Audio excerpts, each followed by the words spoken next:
Some days you hunt, some days you are hunted. Attack! Postulant ass crack! Feel the holy force! Let go! Thou molding! Aaron, give me your ear!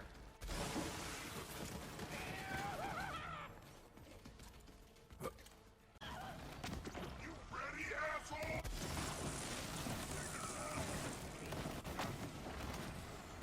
This is my purpose. Hey, what's going on, guys? It's your boy Scared Soldier back with another Borderlands 3 video, and in today's video we got the Terminator Flak build back on the channel. So hope you guys are ready. Grab your popcorn because this build is absolutely insane. So without further ado, let's look at the gear real quick. So the main 4 guns I like to rock with is the Dakota, the Reflux, Monarch, and also the Plague Bearer. I also like to use the Garcia from time to time, and also the Maggie. I'll show you guys the Maggie real quick, but or the Backburner for some bosses. But all in all, these are the main weapons that I like to use. Now, what you're going to be looking for the actual anointment is going to be either consecutive hit, or you're going to be looking for the ASE or action skill and 100% extra elemental damage on your next 2 mags, because ASE is going to be always available to you guys with those racks. Being able to spam them is going to be really nice. So getting that ASE is going to be easy to get. So we have the Reflux. This is going to be our mobbing tool to deal with a big group of enemies.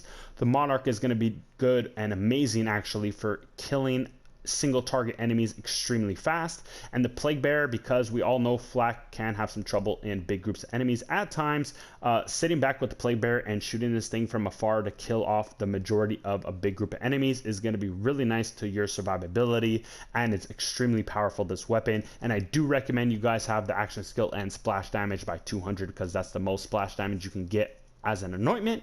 And again, like I said, action skill end is extremely easy to do on Flak. Now for the shield, quickly, we're using the Frozen Heart with the action skill start anointment. This is going to allow you to spam and freeze all the enemies with those Novas instantly, which is going to be really nice for crowd control, and also gives you some health steal, which is really nice. The grenade, it doesn't matter about the grenade too much. I personally do not focus on throwing grenades much with Flak, but if you guys do throw grenades, I mean, pick your favorite grenade. But mostly you just want to have action skill and anointments on yours via element. So you want to element match whatever enemy you are. So situationally, I would carry a couple of elements on me, so I have some incendiary, shock, things like that. So whatever enemy I'm going against, I will match that element against them to do the most damage. Comes to artifacts, we're using the Icebreaker Victory Rush for this, or you can use Icebreaker Auto Idol. I like the Victory Rush because it gives me some speed and more damage, and I'm a damage whore, if you guys don't know that by now, so that's why I like this one a little more than the Auto Idol, but both are great. Now, I like this because, again, you guys are always insta-freezing enemies, so you're going to be getting bonus 42% damage against those enemies, plus you're getting 18% gun damage Victory Rush, so you're already at 60% gun damage right there, plus you can get some more rolls, 3 rolls on your artifacts like this, as opposed to the Pearl. The Pearl only can give you 2 rolls, and it's limited to the rolls it can give you. The Pearl cannot give you area of effect damage, and it cannot give you weapon specific damage, so unfortunately you're going to be losing out when it comes to that. The Pearl is still very good, so if you guys have a Pearl, you can still use it, but the Icebreaker is definitely better because that area of effect is very important. The area of effect is going to increase the Nova size of your Frozen Heart, meaning that the actual Nova will be able to target a further range of enemies, which is nice, so you can freeze even more enemies. Pretty cool stuff. So when it comes to the skill tree, quickly guys, we're just going to be speccing into the Stalker tree and the Hunter tree, mainly because this is a rack build, and then they did not address Rage and Recover too much in the patch. All they said was that they increased the health regeneration for your pet, but they did not address the fact that this thing does not give you, after 3 seconds, a total of 24% health. So since they did not address that, I was not sure if I should spec into Rage and Recover, and they also didn't address Hidden Machine, which apparently wasn't working too well.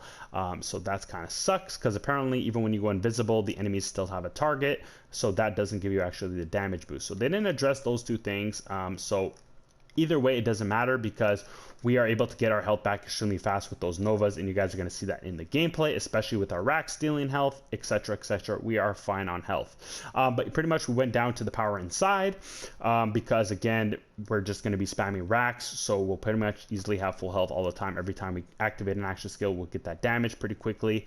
And then also we just got some DPS things and things to help us out. We only put 1 point in my BFF because the clone, not the clone, but the pet is super tanky now, so 1 point is more than enough to keep this guy alive, and that's pretty much that. Now, when it comes to the blue tree, we have absolutely nothing in here. We don't need it. This is where it gets really fun because we were able to pick up more points because basically now that we're level 60, we actually have quite a good amount of skill points to use. So we were really able to pick up a lot of DPS skills overall. So we were able to get Leave No Trace, which we didn't have in the previous build. We were also able to get racks.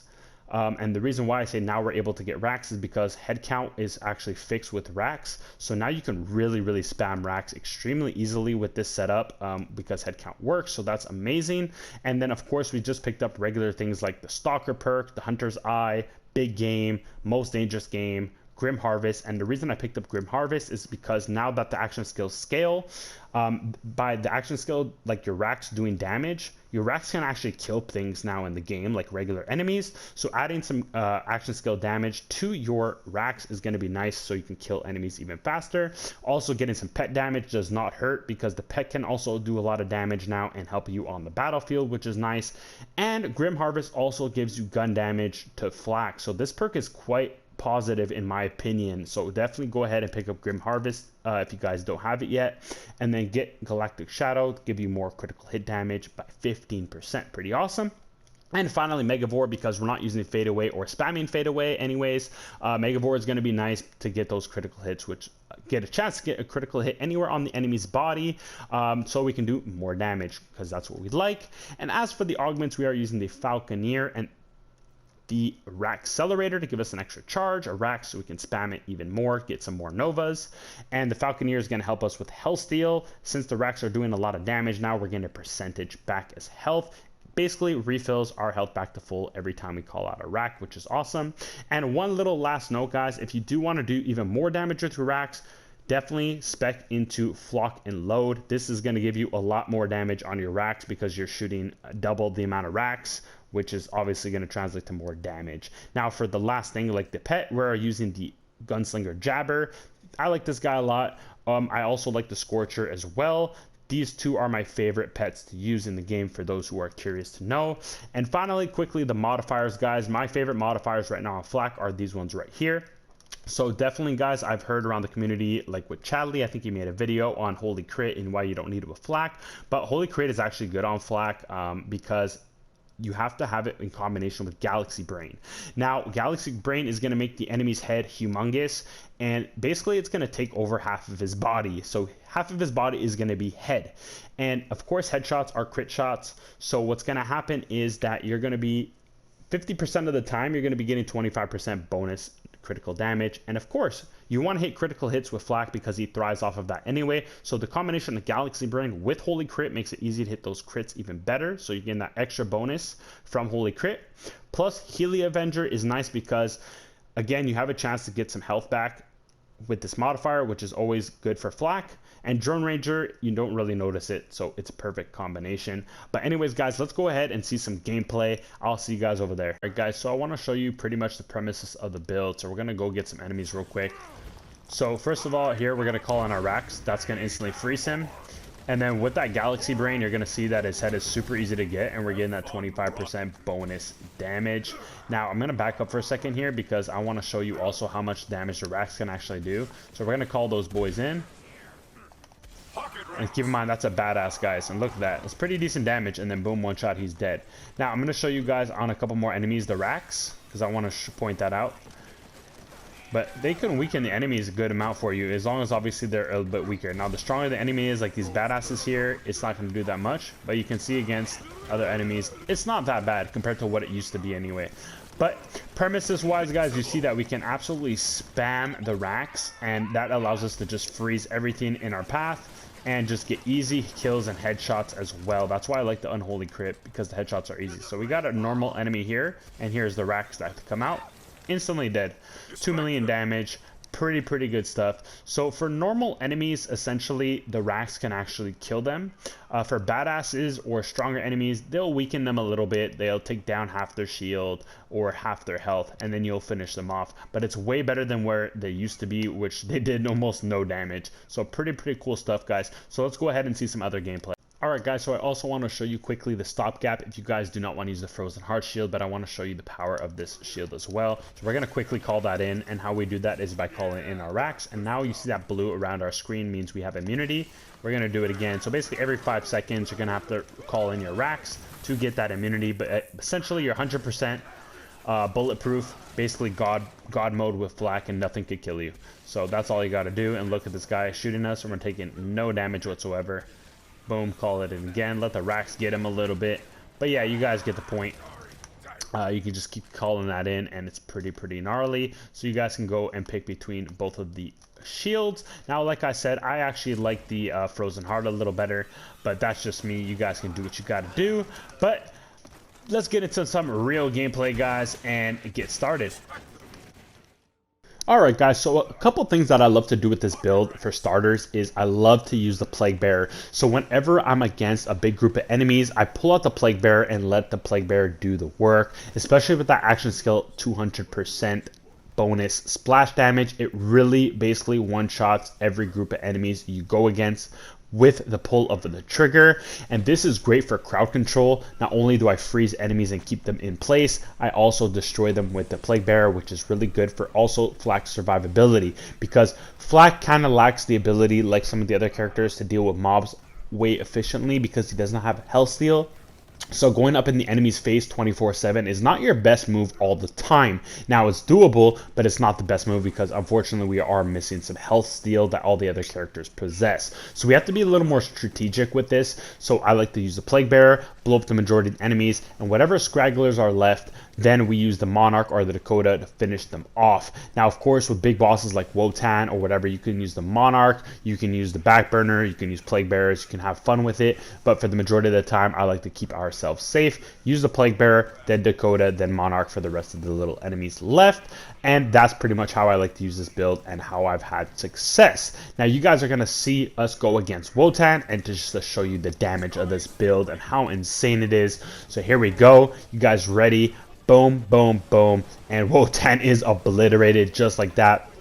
This is not even fade away, this is just a rack build, and look at that insane amount of damage. One shot over here, and he's gone, guys.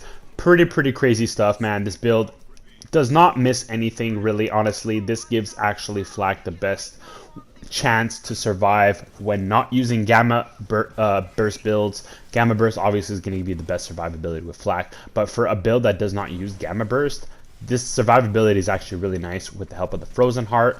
And also the fact that we're doing a lot of damage really helps us, because basically our defense is our offense with this build.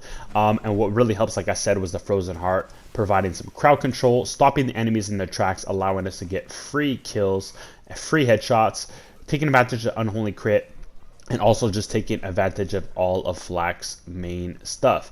So with that being said, guys, I hope you guys enjoyed the build. Try it out. I know a lot of people like this setup. I love it too. It's one of my favorite Fl4k builds in the game.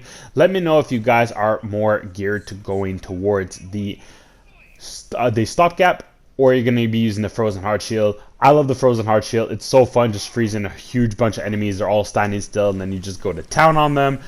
It's pretty fun with Fl4k, and he's one of the only characters that I find can spam ASE this hard, obviously aside from Amara. But yeah, man, it's really fun to take advantage of that. So I hope you guys have fun with it. Enjoy the build. Hope you guys have the rest of a good day. I'll catch you in the next video. It's your boy Scared Soldier signing out. Peace.